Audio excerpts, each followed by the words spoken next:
और बस जो पंचमक है इसे चम्मच डालिए। हेलो करे पापा तीन बार वो करो। जेती हरि ओम श्री गणेशाभ्याम नमः। पाद्योपाद्यम समर्पयामि समाया सम्मोहितं देवी समस्तमेतं त्वं वे प्रसन्न भाव मुक्ति हेतु श्री गणेशाभ्याम नमः। प्रार्थना पूर्ण नमस्कारम समर्पयामि। जल लाओ जो कलश ऊपर 3 बार जल छोड़ो। पाद्योपाद्यम श्री गणेश कलश स्मरणाय जय देवताभ्यो नमः। हल्दी चावल ले लो सब जने हाथ में। शादी क्यों सब जने हो झंडा जल्दी जल्दी दे जान। महाराज अब तो कागज हम 180 पीस झंडा न लगा लगवा दे लगा दो। हल्दी लगा दो। हाथ लगा ऐसी हल्दी छपा दो। ये हां और घंटा में हाथ लगा देता लो महाराज लो हमने ले कलशस्तमुखे विष्णु कंठरुद्र समार्ता मूलतस्ततस्थितो ब्रह्मा मध्ये मृतगणः स्मता कुक्षतु सागरा वसंदा सर्वे वसंद सप्तदीपो वसुंधरा ऋग्वेद यजुर्वेदो सामवेदो अथर्वण अचैव सहिता शिराय विघ्नेश्वराय वरदाय सुरप्याय नमो नमस्ते स्वस्त्राय श्रीसहाय सुमंगलाय स्वस्तनाथाय जलादिनाथाय नमो नमस्ते आपम पते वरुणाय नमः। श्री वरुणाय देवताभ्यो नमः। कलश के पास अभ्यास फिर से हल्दी चावल ले लो। बस एक जने ले लो सुबह जने हाथ लवा में चले जाओ कौन तो ये भी दे बोला ले नंबर उनको हमें पता सब जहाँ हाथ जोड़ लो हम हाली चावल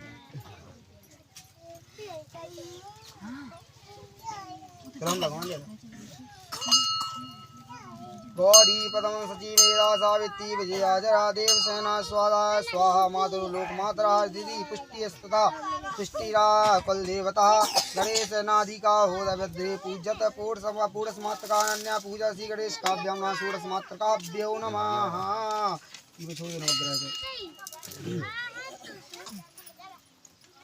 हरि ओम सूर्याय नमः। सूर्याय आवायामि स्थापयामि सोमाय नमः। सोमाय आवायामि स्थापयामि भौमाय नमः। भौमाय आवायामि स्थापयामि बुधाय नमः। बुधाय आवायामि स्थापयामि बृहस्पति नमः। बृहस्पति आवायामि स्थापयामि शुक्राय नमः। शुक्राय आवायामि स्थापयामि शनस्य नमः। शनस्य आवायामि स्थापयामि पूजामि राहवे नमः। राहवे आवायामि स्थापयामि केतवे नमः। केतवे आवायामि स्थापयामि अस्मन् नवग्रह मंडल देवता सूर्य नवग्रह देवता सुप्रतिष्ठित वर्धो भव श्री गणेशकाभ्याम नमः।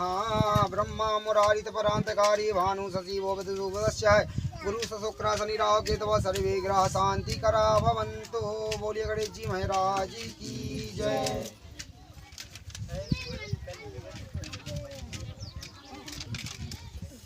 प्रसाद ले लो हाथ में प्रसाद ले लीजिए सब जने ले मत का हम एक जने बस ले लो। हरि ओम नाभ्यायासी नंदर शोम श्रीणो समवर्तो परमागुणसा सोता तथा लोकान कल्पन्न ये दे दे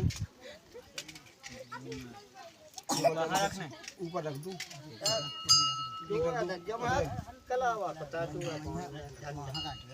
झंडा में एक रही उधर रख दे कलश में। हरि ओम नाभ्यायासी नंदर शोम श्रीणो समवर्तो परमागुणसा सोता तथा लोकान कल्पन्न। हाथ जोलो प्रार्थना करो। शांताकारं भुजगशयनं पद्मनाभं सुरेश्वरं विश्वाधारं गगनसदनं मेघवर्णं शुभांगं लक्ष्मीकान्तं कमलनयनं योगाग्रगम्यं वन्दे विष्णुभयानं सर्वलोकैकनाथं श्री सत्यनारायणाय नमः। प्रार्थना समर्पयामि। हल्दी चावल ले लो मैं बची हूँ तो और कम लगे ना अब तन तन से ले लो तो हमने तुम जगह तुमने हन के चढ़ा है। ये से देवी हमको मंजन में छपी ले जाए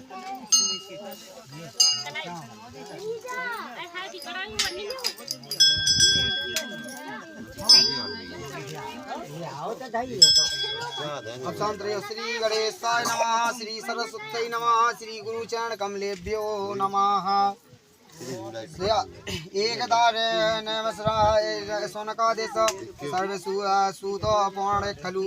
श्री व्यास जी ने कहा एक समय नैमस ऋषि तीर्थ में सोनक आदि सभी ऋषियों द्वारा तथा मुनियों पुराण शास्त्र के वेता श्री सूत जी महाराज से पूछा हे महाराज महामुनि आप किस वेद का अथवा तपस्या से मनोवांछित फल प्राप्त होता है उसे हम सब सुनना चाहते हैं सो आप कहें।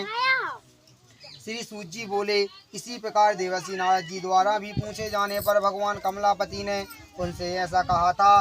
उसे कह रहा हूँ, सो आप लोग सावधान होकर सुने।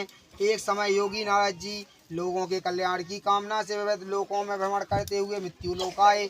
और यहाँ उन्होंने अपने कर्म के फल के अनुसार नाना योनियों उत्पन्न सभी प्राणियों को अनेक प्रकार के कलेश दुख भोगते हुए देखा तथा किस उपाय से इसके दुखों का सुनिश्चित रूप से नाश हो सकता है, ऐसा मन में विचार करके वे विष्णु लोक गए। वहाँ 4 भुजाओं वाले और शंख चक्र गदा पद्म तथा बाणमालाओं से भूषित शुक्लवर्ण भगवान नारायण का दर्शन कर उन देवादि देवकी की स्तुति करने लगे। हे वाणी और मन से परे स्वरूप वाले, अंतर शक्ति संपन्न, आदि मध्य और अंत से रहित, निर्गुण और सकल कल्याणमय गुणों से संपन्न, इस निखिल सृष्टि प्रपंच के कारणभूत तथा भक्तों की पीड़ा नष्ट करने वाले परमात्मा, आपको नमस्कार है। स्तुति सुनकर भगवान श्री विष्णुनाथ जी से कहा, हे महाभागा, आप किस प्रयोजन से यहाँ आए हैं? आपके मन में क्या है, कहिए, वह सब कुछ मैं बतलाऊंगा। नारद जी बोले, भगवान मृत्यु लोक में अपने पापों को द्वारा विभिन्न योनियों में उत्पन्न सभी लोग बहुत प्रकार के क्लेशों से दुखी हो रहे हैं। हे नाथ, किस लघु उपाय से उनके कष्टों का निवारण हो सकेगा? यदि आप मेरे ऊपर कृपा हो तो सब कुछ सुनना चाहता हूँ, तो आप बताएं।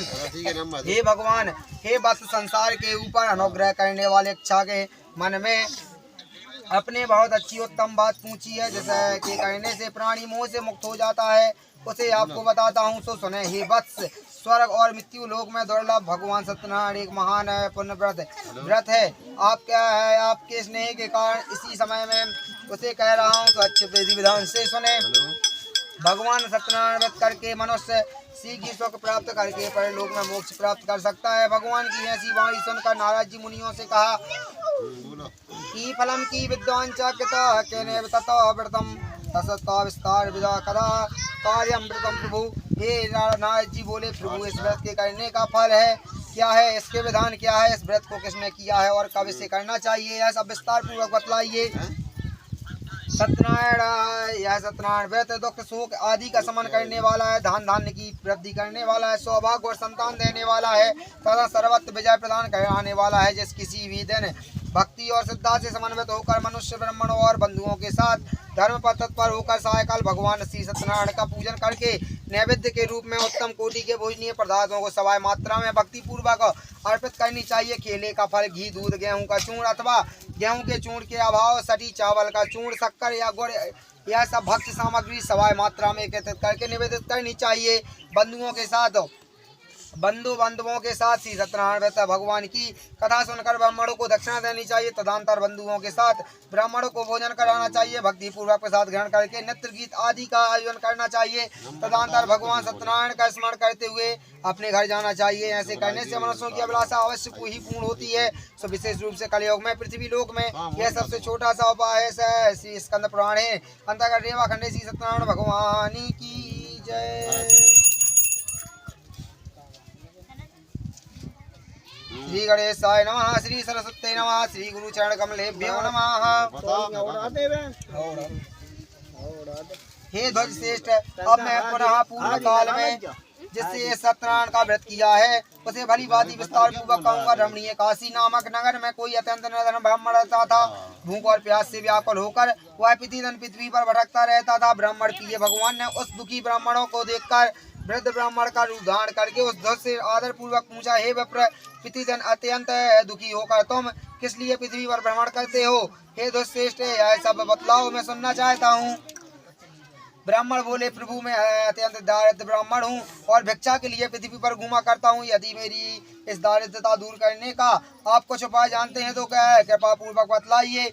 हे ब्राह्मण देव और सत्यनारायण भगवान विष्णु अवश्य फल देने वाले हैं। हे विप्र, तुम उनका उत्तम व्रत एवं पूजन करो, जिसे करने से मनुष्य सभी दुखों से मुक्त हो जाता है। और व्रत के विधान से ब्राह्मणों के साथ यत्न पूर्वक कहकर वृद्ध ब्राह्मण रूपधारी भगवान सत्यनारायण वहीं पर अंतर ध्यान हो गए। वृद्ध ब्राह्मण ने ऐसा कहा, है उस व्रत को अच्छे प्रकार से वैसे ही करूंगा। यह सोचते हुए वह ब्राह्मण रात में नींद नहीं आई। तदंतर प्रातः काल उठकर सत्यनारायण का व्रत करूंगा, ऐसा संकल्प करके वह ब्राह्मण भिक्षा के लिए चल पड़ा। उस दिन ब्राह्मणों के भिक्षा में बहुत सा धन प्राप्त हुआ। उसी धन से उसे बंधुओं के साथ भगवान सत्यनारायण का व्रत किया है। ऐसे व्रत के प्रभाव से वह श्रेष्ठ ब्राह्मण सभी दुखों से मुक्त होकर समस्त संपत्तियों से संपन्न हो गया। उस दिन से लेकर प्रत्येक महीना उस यह व्रत किया। इस प्रकार भगवान सत्यनारायण के इस व्रत करके वह श्रेष्ठ ब्राह्मण सभी पापों से मुक्त हो गया और उसे दुर्लभ मोक्ष पद प्राप्त हुआ है। हे पृथ्वी पर जब भी कोई मनुष्य सत्यनारायण व्रत करेगा उसी समय उसके समस्त दुख नष्ट हो जाएंगे। यह ब्राह्मण इस प्रकार भगवान सत्यनारायण के महात्मा नाथ जी से जो कहा, मैंने यह सब कुछ आप लोगों से कह दिया है, आगे अब और क्या कहूँ। हे मुनि, इस पृथ्वी पर ब्राह्मण से सुने हुए इस व्रत को किसने किया है और मैं सब सुनना चाहता हूँ। सो आप हमारी श्रद्धा हो रही है, सो आप ध्यान पूर्वक बताएं। मुनियों, पृथ्वी पर जिसने यह व्रत किया है उसे आप लोग सुने। वह एक है, वह श्रेष्ठ अपनी धन संपत्ति अनुसार बंधुओं के साथ परिवारजनों के साथ तथा व्रत करने के लिए अवध हुआ। इसी बीच एक लकड़हारा वहाँ आया जो लकड़ी बाहर रखकर उस ब्राह्मण के घर गया। प्यास से व्याकुल वह उस ब्राह्मण के व्रत करता हुआ देखा। प्रणाम करके उसे बोला, प्रभु आप क्या कर रहे हैं? ऐसे करने से कैसा फल की प्राप्ति होती है? सो विस्तार पूर्वक बतलाइए। यह सत्यनारायण का व्रत है जो सभी मनोरथों को प्रदान करने वाला है। उसी प्रभाव से मुझे यह सब महान धन धान आदि प्राप्त हुआ है। जल पी कर तथा प्रसाद ग्रहण करके वह नगर चला गया। सत्यनारायण की दया सत्यनारायण देव की लिए मन में ऐसा सोचने लगा कि आज लकड़ी बेचने से जो धन प्राप्त होगा उसी धन से भगवान सत्यनारायण श्रेष्ठ व्रत करूंगा।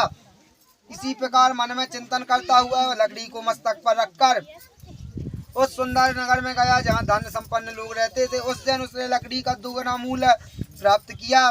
तदंतर प्रसन्न हृदय होकर वह पके हुए केले का फल, शक्कर, घी, दूध और गेहूं का चूर्ण सवाय मात्रा में लेकर अपने घर गया। तत्पश्चात उसने अपने बंधुओं को साथ बुलाकर विधि विधान से भगवान सत्यनारायण का व्रत किया। उस व्रत के प्रभाव से वह धन पुत्र से संपन्न हो गया और इस लोक में अनेक सुखों का उपभोग कर अंत में सत्यपुर वैकुंठ को चला गया।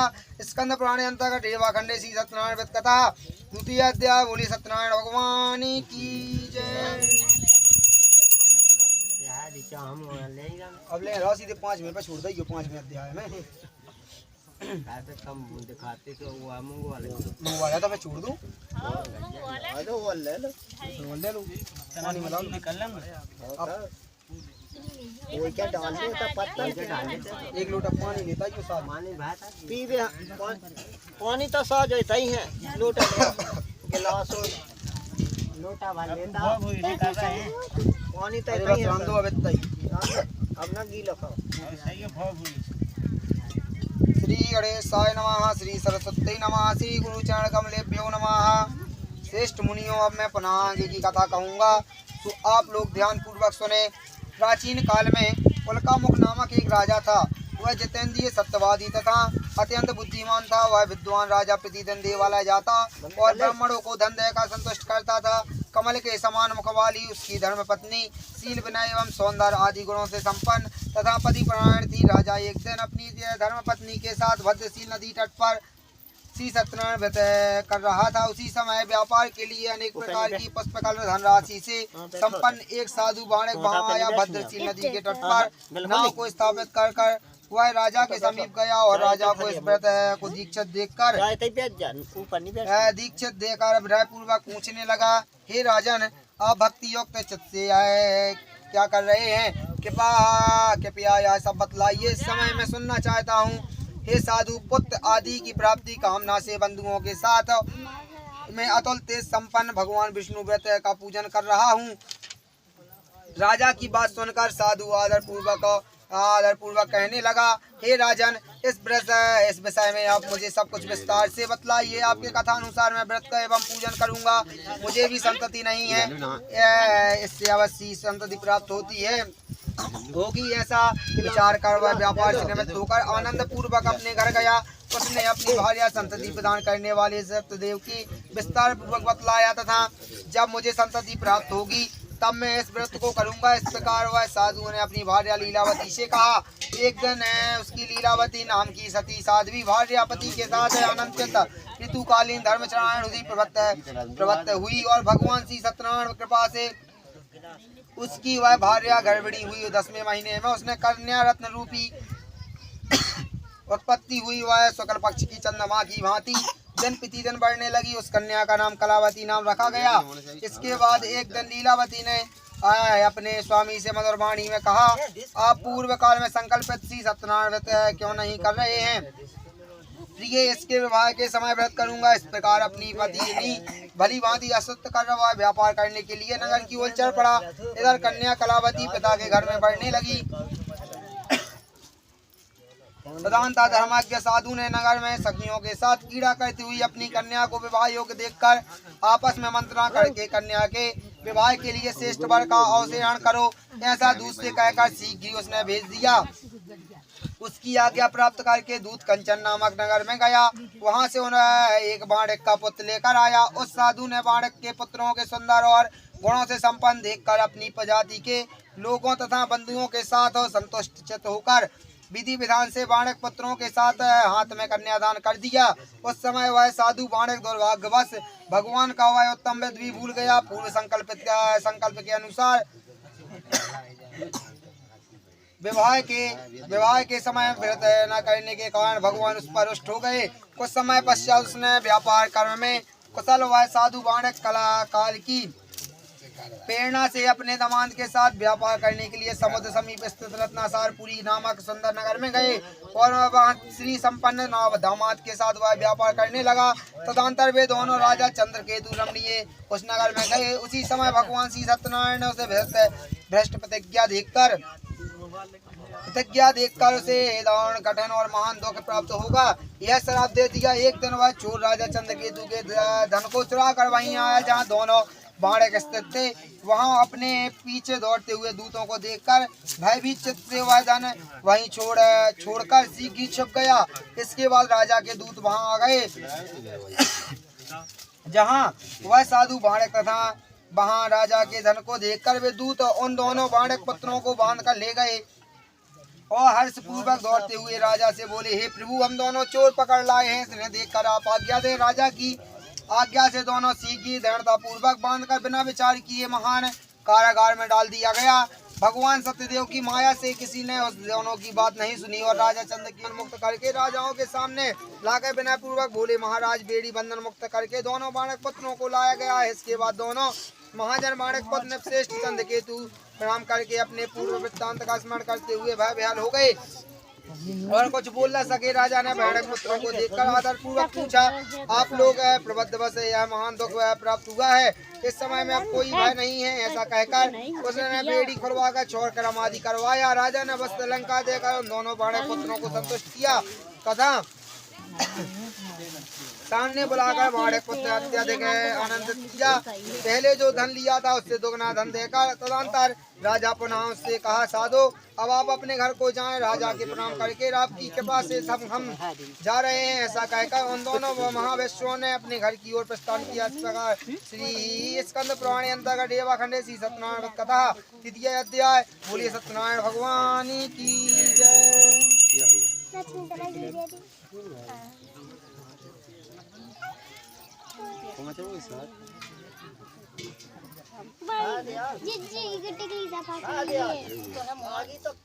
आगी तो हिया है उधर ले जा छाई मैं ले जा तो छाई। श्री गणेशाय नमः, श्री सरस्वती नमः, श्री गुरु चरण कमलेभ्यो नमः। साधु बाणक मंगलाचरण कर और ब्राह्मणों को धन देकर अपने नगर के लिए चल पड़ा। साधु के कुछ दूर जाने पर भगवान सत्यनारायण की उसकी सत्यता की परीक्षा के विषय में जिज्ञासा हुई। साधु, तुम्हारी नाव में क्या भरा है? तब धन के मद में चूर दोनों महाजनों ने अवलेना पूर्वक हंसते हुए कहा, दंडी, क्यों पूछ रहे हो? कुछ दिव्य लेने की इच्छा है? हमारी नाव में तो लता और पत्ते आदि भरे हैं। ऐसी निष्ठुर वाणी सुनकर तुम्हारी बात सच हो जाए, ऐसा कहकर दंडी सन्यासी का रूप धारण किए भगवान सत्यनारायण दूर जाकर समुद्र के समीप बैठ गए। दंडी के चले जाने पर नित्य क्रिया करने के पश्चात उतराई हुई जल में ऊपर की उठी जल में ऊपर की ओर उठी हुई नौका को देखकर दंडी साधु बाणक के अत्यंत आश्चर्य में पड़ गया और नाव में लता और पत्ते आदि को देखकर मुँह पृथ्वी पर गिर पड़ा। सचेत होने पर बाणक पुत्र चिंतित हो गया और तथा अब उसके दामाद ने इस प्रकार कहा, आप शोक क्यों कर रहे हैं? दंडी श्राप दे दिया है इसे ऐसे स्थिति में वे ही चाहे तो सब कुछ कर सकते हैं, ऐसा इसमें संशय नहीं है। अतः उन्हीं की शरण में हम चलते हैं और मन की इच्छा पूर्ण होगी। दामाद जमाता की बात सुनकर हुआ साधु बालक उनके पास गया और रंडी को देखकर उसने भक्ति पूर्वक उन्हें प्रणाम किया और आदर पूर्वक कहने लगा, हे हमें आपसे सन्मुख जो कुछ बोला था वो असत्य भाषा में गलत अपराध किया है, आप मेरे उस अपराध को क्षमा करें। ऐसा कहकर बारंबार प्रणाम करके वह महान शोक से आकुल हो गया। रंडी ने उसे रोता हुआ देखकर कहा, हे मूर्ख, रो मत, मेरी बात सुनो। मेरी पूजा से उदासीन होने के कारण तथा मेरी आज्ञा से तुमने बारंबार दुख प्राप्त किया है। भगवान की ऐसी वाणी सुनकर वह उनकी स्तुति करने लगा। हे प्रभु, यह आश्चर्य की बात नहीं है कि आपकी माया से मोहित होने के कारण ब्रह्मा और आदि देवता भी आपके गुणों को रूप को यथावत रूप से नहीं जान पाते, तो फिर मैं मूर्ख आपकी माया से मोहित होने के कारण कैसे जान सकता हूँ। तो आप प्रसन्न हैं, आप प्रसन्न हो, मैं आपकी अपनी धन संपत्ति के अनुसार आपकी पूजा करूंगा। मैं आपकी आपकी शरण में आया हूँ।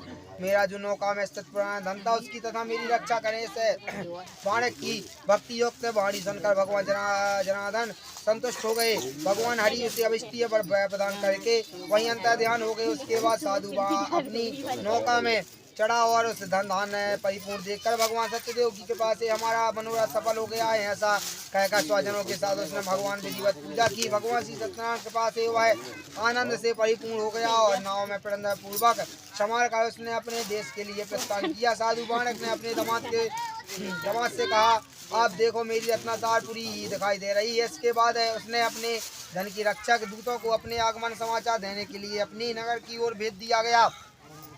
तत्पश्चात उस दूत ने नगर में जाकर साधु की भार्या को देखकर हाथ जोड़कर प्रणाम किया तथा उसने उसके लिए अविष्टीय बात कही, सेठ जी हमारे दामाद अपने दामाद तथा बंधुओं के वर्ग के साथ बहुत सारे धन धान संपन्न होकर नगर की ओर निकट पधार गए हैं। दूतों के मुख से यह बात सुनकर वह महान आनंद से बेहाल हो गई और उसने साध्वी श्री सत्यनारायण पूजा करने अपनी पुत्री से कहा, मैं साधु के दर्शन के लिए जा रही हूँ, तुम सीख आओ। माता जी ऐसे वचन सुनकर व्रत को समाप्त करके प्रसाद का परित्याग करके कलावती भी अपने पति का दर्शन करने के लिए चल पड़ी। इस प्रकार सत्यनारायण रुष्ट हो गए और उन्होंने उसके पति के साथ नौका धन के साथ हरण करके जल में डुबा दिया गया। इसके बाद कलावती कन्या अपने पति के न देखकर महान शोक में रुदन करती हुई पृथ्वी पर गिर पड़ी। नाव का दर्शन तथा कन्या के अत्यंत दुखी देखकर भयभीत मन से साधु बालक ने सोचा, यह आश्चर्य है, बेहाल हो गया है कि अत्यंत दुख से विलाप करती हुई अपने पति इस प्रकार बोली, अभी अभी नौका के साथ वह दामाद कैसे रक्षित हो गया है। जाने किस देवता ने अपनी इच्छा से वह नौका हरण कर ली गई है, अथवा श्री सत्यनारायण महात्मा कौन जान सकता है। ऐसा कहकर वह स्वजनों के साथ विलाप करने लगी और कलावती कन्या गोद में लेकर रोने लगी।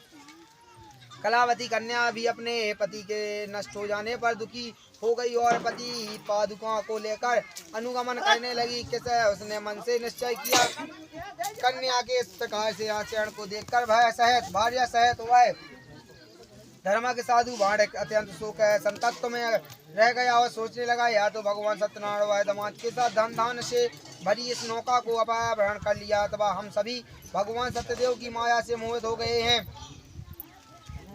अपनी धन शक्ति के अनुसार मैं भगवान सत्यनारायण की पूजा करूंगा। सभी को बुलाकर इस प्रकार कहकर उसने अपने मन की इच्छा प्रकट की और बारंबार भगवान सत्यदेव की दंडवत प्रणाम किया। इसके दिनों के परिपालक भगवान सत्यदेव प्रसन्न हो गए हैं। भक्त वत्सल भगवान कृपा पूर्वक कहा, तुम्हारी कन्या प्रसाद छोड़कर अपने पति को देखने को चली आई है। निश्चय इसी कारण से उसका पति आदेश हो गया है। यदि घर जाकर प्रसाद ग्रहण करके वह पुनः आए तो हे साधु तुम्हारी पुत्री पति को प्राप्त करेगी, इस संशय नहीं है।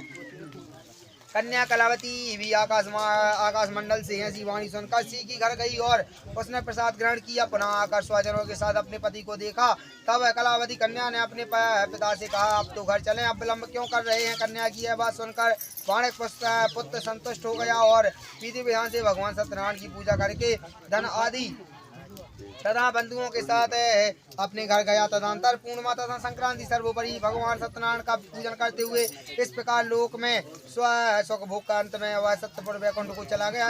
इस प्रकार स्कंद पुराण है अंतर्गत रेवाखंड श्री सत्यनारायण कथा चौथा अध्याय। बोली सत्यनारायण भगवान की जय। श्री गणेशाय नमः, श्री सरस्वती नमः, श्री गुरुचरण कमलेभ्यो नमः। फिर से ले लो। जो हलवा श्रेष्ठ मुनियों अब मैं है, इसके बाद मैं तो दूसरी कथा कहूँगा, तो आप लोग सुने। अपनी प्रजा का पालन करने तथा तत्पर त्वंगध्वज नामक एक राजा था, उसने सत्यदेव की प्रसाद का परित्याग करके दुख प्राप्त किया।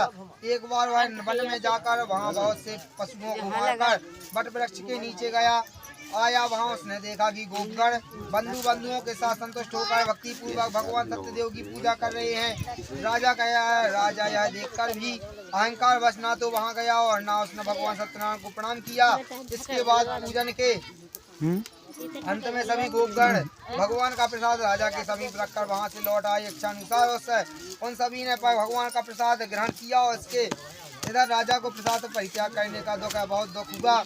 उसका संपूर्ण धन धान्य सभी 100 पुत्र नष्ट हो गए और राजा ने मन में यह निश्चय किया कि अवश्य ही भगवान सत्यनारायण के हमारा नाश कर दिया है। और सभी राक्षसों का संहार करके उन्होंने भी भगवान सत्यधाम को लोक प्राप्त किया। बोलिए स्कंद पुराण अंतर्गत रेवा खंडे श्री सत्यनारायण कथा।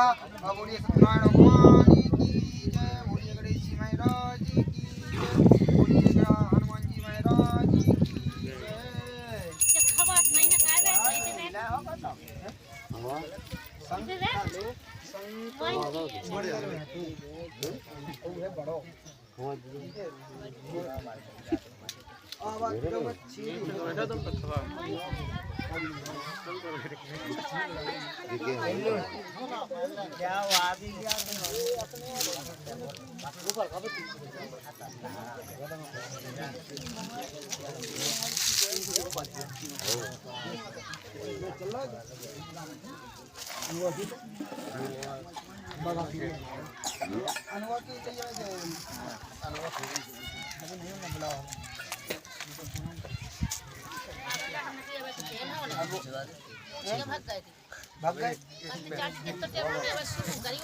पूरे बैठा संग में आए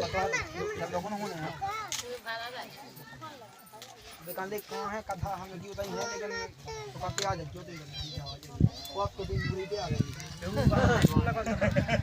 भैंस तो चली जाए तो आपको मुड़ी पे आ गई। ये सही लगा खा हुआ जी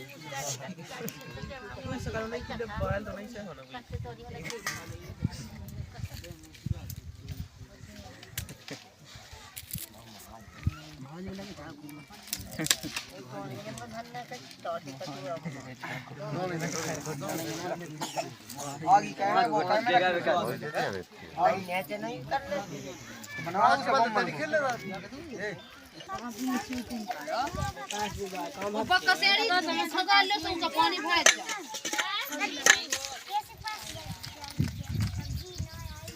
इते हो सब्जी करो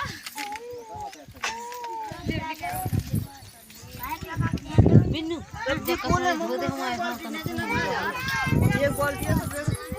हमें हाय नहीं कहा वही तो मेरे बता रही थी वीडियो में तेरे कहा भाई दिखा हाँ लो ये गाते नहीं हो मारू बताती क्या थी तुम्हारा मॉल पे तो सुबह जा हम आवे खाए आवे जाओ बन गई 1 घंटा बाद तुम्हारा मॉल पे मिल फेसबुक पे जाएगा आ जाने फेसबुक पे नहीं यूट्यूब पे आ जा सीधी 1 घंटा में आ जाए तुम्हारा लो यूट्यूब पे बढ़ा जा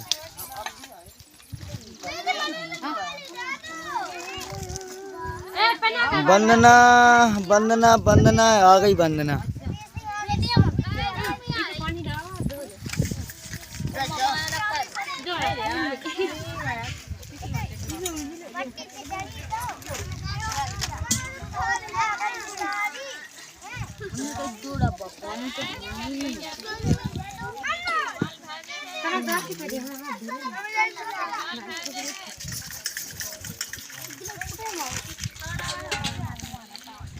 मोबाइल नहीं भाया था हम कब हम नहीं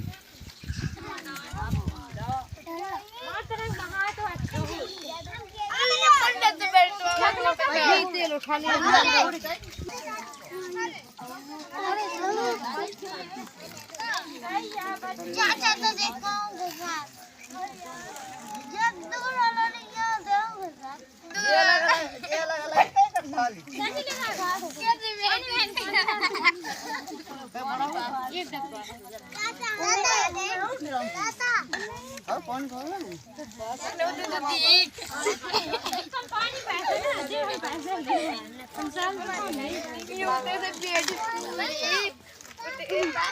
हम मम्मा तो रही गले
लो बंदना पे खत्म।